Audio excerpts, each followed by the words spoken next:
Hi guys! Tulog na yung ating bulinggit. Tadaan! Habang tayo ay nagpapaantok na naman. Paantok muna tayo guys. Siyempre, maaga yan siyang natutulog. Alam niyo ba kung bakit? Kasi nga, puro laro buong maghapon. Kaya pagod na pagod yan siya.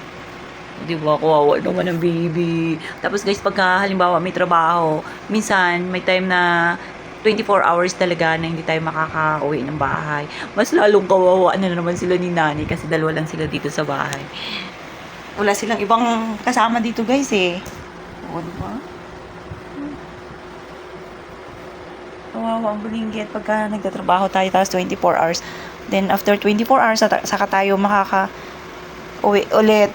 Ganun lang ang buhay, guys.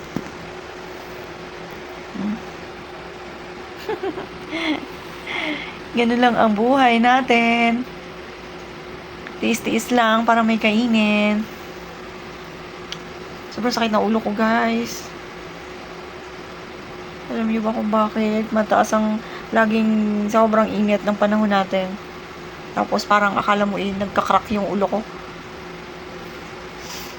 Si Nanay guys, pagka ganitong maaga pa kami pumapasok dito sa loob. Andun din siya. Yun lang yung time niya para makapag-relax.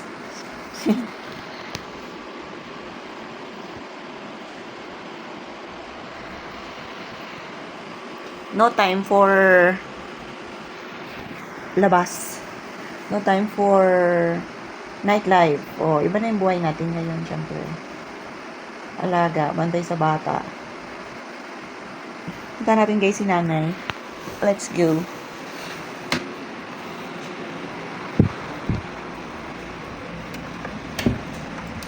Ay, madilim na.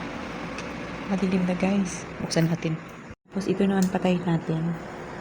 Para hindi siya maalimpungatan. Punta natin si Nanay.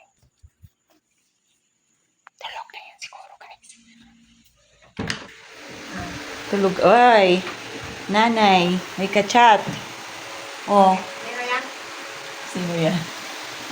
May kachat si Nanay, guys. Na-tripping ko lang.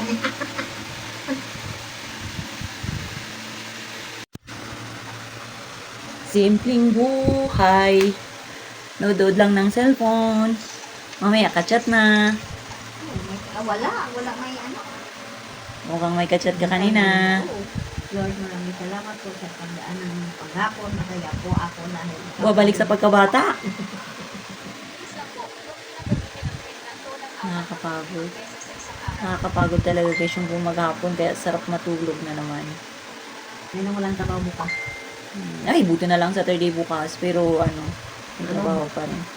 Goodbye guys. Good night muna. Good night guys. Papaantok muna sa cellphone. Walang trabaho bukas. Hindi sa mga gising. Kaya na alas 2 pa lang gising. Hindi pa ako nakakatulog.